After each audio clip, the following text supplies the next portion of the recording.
Welcome to the Getting Unstuck podcast, where we dive into all things law of attraction, manifesting, and what is keeping you stuck in your current reality loop and how to turn it around.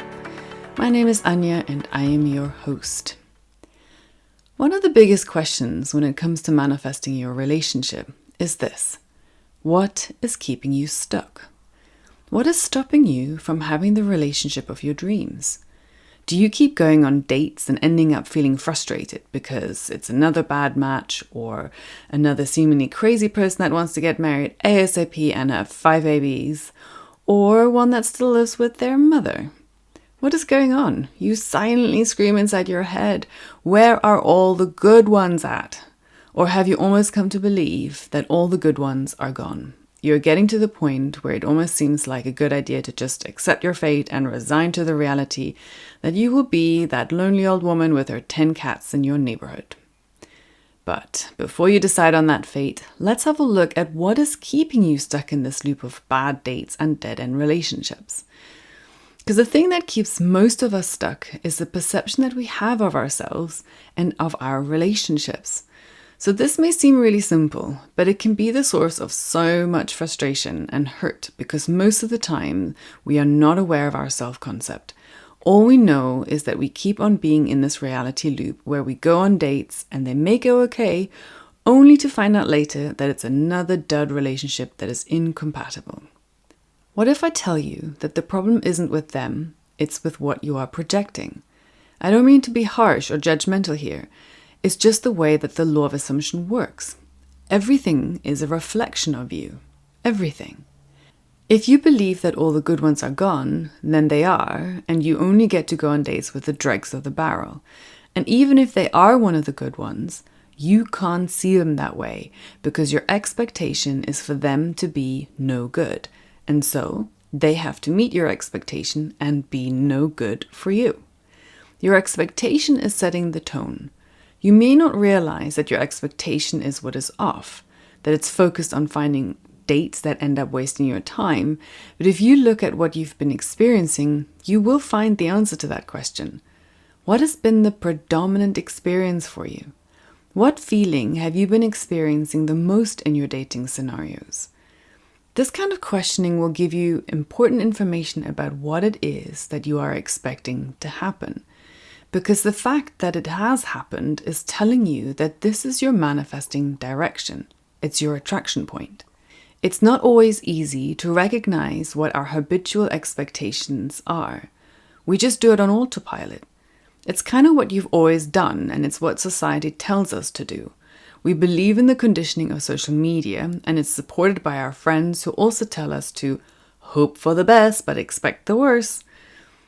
This may seem like good advice, so that you can protect yourself from possible heartache and disappointment. But it can also be a very big stumbling block on your manifesting journey. Because if you are hoping for the best, there is very little power in this energy space. When you are hoping for something, then you are not in your power about it. Hoping is a weak manifesting power. It's a more positive mindset, but it does insinuate that the power is outside of you, that someone or something else has the power over whether you or not you get what you want. You essentially have given your power away. Not only that, but you don't really know who you've given this power to. You simply put your desire out there and hope that some benevolent being has deemed you worthy to grant you your wish of a beautiful soul connection relationship. But only if you are deemed worthy, and you won't know that if you are worthy or not until the results come in. Have you met your soulmate, or was it another waste of your time? The other point here is expecting the worst. If you actually stop to think about this, you would notice that this is a terrible idea. Because if you truly expect the worst thing to happen, then it must happen. Especially if your truth is that the worst is going to happen, and so you must manage your expectation. But I get it. I really do. Because experience has taught us that bad things happen all the time, and you need to have a backup plan so you don't get caught unawares. And you would be correct. It really is a bad idea to go into a situation unprepared. But by going on a date and expecting the worst, you are also going prepared. You are prepared to expect the worst. Your focus is on the worst situation unfolding. And if you then believe that it will, then it must happen. See, your expectation and your belief are very creative. If you then employ your imagination and play out the scenario and going into the details of what you're expecting to happen, whether it's something that you want or something that you don't want, wherever your focus is and whatever you are experiencing and living as your truth must happen. Your conviction of something will make it so. This is where I want to remind you of your manifesting power. Your power to choose your focus and your conviction. Because have you ever had a situation where you expected things to go well? You felt like you were in the zone and everything that you wanted is what you got. You don't know how it happened. All you know is that everything went the way you wanted it to. This is how it works. You are in a good feeling place. You're happy, even if it's not ecstatic. And you just know, like you know, that it's going to go your way. And those are the best kind of experiences. The tricky part comes in when you really want something and you start getting traction with that, what you want, and then the doubt floods in. And while it's normal to have doubts and to have the wobble about how things will come about, the bit where it will derail you is when you let that trail of thought take a hold of you and you go down the rabbit hole with it. It carries on to where you then let that doubt snowball into full-on stress and anxiety, and where you want to take control and manage the universe and make things happen. But the how of things isn't your job to manage and worry about. When you start thinking about how something will come about and it is causing you stress and anxiety, then this is something where it's better to redirect your focus. The energy of stress is a contracted energy. The universe can't flow through you and guide you to the next logical step. When you worry about how things will come to you, you pinch off the creative flow of the universe. You see, the universe has unlimited ways of bringing to you what you want. And it's our limited thinking that is often the contributing factor why we are not seeing it in our physical reality. We can't conceive the never-ending ways that the universe can bring us what we want, the way that it will change direction when we pinch off that line, and the way it uses the most direct route that we allow it to come. When we pinch our manifestation off by our limited thoughts and imagination, the universe will respond. Our subconscious mind will stop the manifesting from coming in line with our thoughts and beliefs. Many of the next logical steps are guided by our subconscious mind, one little step at a time. Sometimes the guidance comes in the form of an idea that pops into your head while you're in the shower or driving on the way to work. A time when your active thinking has decreased and the more subtle voice of the universe has a chance to be heard. It is always guiding you, but its voice is a subtle voice. It will never push onto you or make you do something. It's a gentle thought or revelation. Sometimes this revelation can feel like a light switch has been turned on and seem like a loud voice, but it's a gentle invitation. You may know this little voice as intuition, like the little nudge to take your umbrella with you and you stop for a moment to think about it and decide, it's not looking like rain, so you're taking a pass. Only to find out that in the afternoon on your way home, it starts to rain. And you remember that nudge of this morning and how you wished you listened to it and took the umbrella. These are the types of examples of how your intuition will help you and guide you to what it is that you want, no matter how so-called big or small things are. For example, if being comfortable is of particular importance to you, then these little nudges will come to assist you in experiencing life with all the little comforts, the umbrella, the extra water bottle, the change of plans, and any other number of little adjustments. You will only be able to hear this little voice if you become aware of it. But since we lead busy lives that keep us focused on the next task and to-do list, it becomes difficult to be quiet and cultivate our intuition. You have to become conscious of yourself. You have to become conscious of your thoughts and your behavior patterns. And this becoming aware is what can be elusive. We are so used to being busy, with being on the go, with always doing something and planning the next task that needs to be done, that we very rarely take the time to simply be, to simply slow down, sit down, and spend time with our awareness. Most of our daily living is unaware, or only aware to the point of keeping all of our task lists up to date. And to be honest, it feels good to be doing stuff and getting stuff ticked off our to-do list. I like it too. And with all the avenues we have available to us to keep ourselves distracted and our mind occupied with mundane and easy thought things, the way social media plays a successful role in keeping our attention on the new ways to entertain us and keep our mind on the easy thoughts.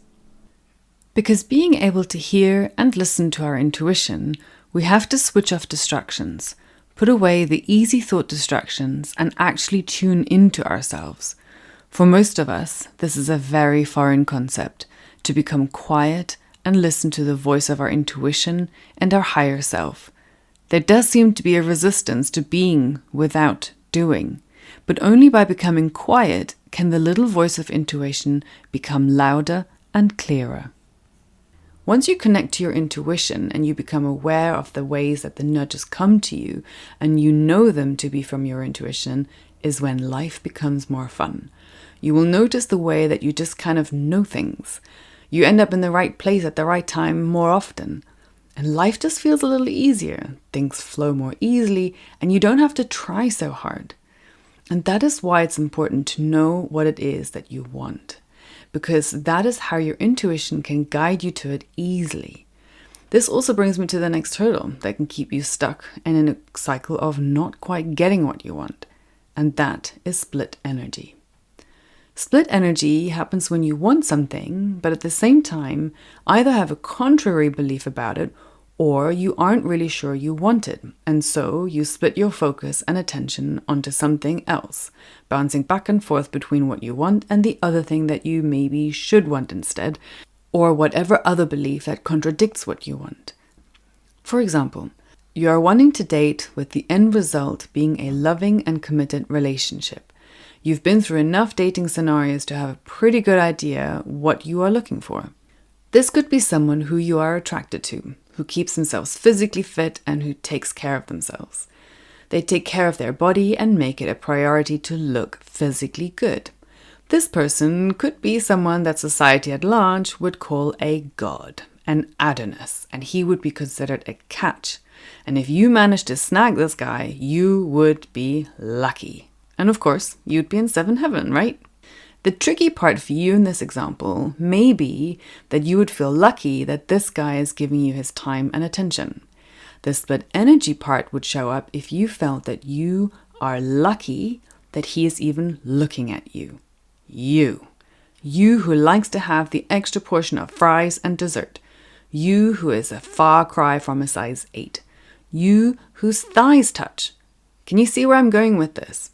If your inner dialogue is pointing at all the reasons why you should count yourself lucky that this Adonis-like guy is giving you attention, then your base feeling would be that of actually not feeling good enough. Your inner focus would be that of all your faults and shortcomings in comparison with this perfect specimen. This is where you would be feeling inadequate when looking at this man who, in your opinion, is actually too good for you. You would be a little bit too keenly aware of this imbalance in physical appearance and how you just keep coming up short when you compare your physical standards. Notice how I didn't mention the point of view from this imaginary guy in this story. And that is because he may well be a douche and full of himself and all your comparisons may well be founded. Or he may be responding to you, to your view of yourself and your comparison of your bodies and your judgment of yours next to his. Your belief that you are not good enough because your gene size has long outgrown the size 8, and in your mind, the kind of woman that is good enough to date this man god has to be a size 8. That would be the appropriate fit. So on the one hand, you really like a man to look physically fit. It is your desire and your highest bliss. So when you scope out potential partners, this is the one thing that you look for, and they are the type of guy that you will choose. And they choose you too. They strike up a conversation and end up asking you out on a date. It seems like you both like each other. But then the little voice starts questioning your worthiness in this exchange. Your insecurities ramp up, and even though you don't speak about it with him, The conversation inside your head is definitely happening, and you find more and more that this guy is too good for you. It is just a matter of time before he realizes this too. So finally he does, and he breaks it off. Or you have convinced yourself that it is better to stop this before he comes to the realization, and so you call it off first. And you wonder, how did it all go so wrong? Are you really just not good enough for the type of guy you want? Do you really just have to settle for something less than ideal? The answer to this is no. You don't have to settle for less than what you want. But you do have to clean up your perception of yourself. The beliefs that you have of yourself are strong creators. And when you have two or more strong beliefs and desires that are in opposition to what you want, you create split energy. And split energy can show up in any number of ways. My example was just one way that it could potentially play out. And just to be clear, I do not believe that you have to look a certain way in order to be good enough for a partner. You are good enough. Period. It is your belief about your worthiness that creates your physical reality. The split energy is what will create strange experiences to manifest. The hot and cold guy, the weird ex all of a sudden appearing out of nowhere and becoming a contributing factor when things were going so well. The belief you have about yourself will manifest in your relationship experience. And this is difficult because most of the time we are just not aware of what that is. We don't really decide one day that we are not good enough or that we don't deserve to have a loving partner. It's those little micro messages that we have picked up throughout our life that add up. The way our father treated our mother, the way that the love story in the movie ends up in heartbreak, or the way that our own heart got broken when we were 10 and our boyfriend of 2 days decided he wanted a different girlfriend now. The way that society has conditioned us to believe that only certain body types are acceptable and worthy, or that only a certain lifestyle is acceptable, and when our desire falls outside of the acceptable range, then we are not deserving of the type of relationship we want. So what does that mean for you? If you're struggling to get the relationship that you desire, or you keep finding yourself getting what you want at first, and it all falls apart in the weeks or months after, then I invite you to look at what your inner dialogue is about. What are the conversations that you are having inside of your head? What beliefs have you made your truth? What do you believe about yourself, about your desire, and about your worthiness of having what you want? Because I want to remind you that the truth is you do deserve your heart's desire. You are worthy of your dreams. You can manifest the relationship of your dreams into your physical reality. You are that powerful. But you do have to adjust your belief about yourself. Examine what you have made your truth about yourself, and then decide who you are and what you deserve to have. Changing your belief about yourself may be tricky at first, especially if the old story is a strong one and one that you have made your truth for years. But you can do it. Allow yourself the space and grace to gently adjust to a new story about yourself and see your reality shift. It is possible.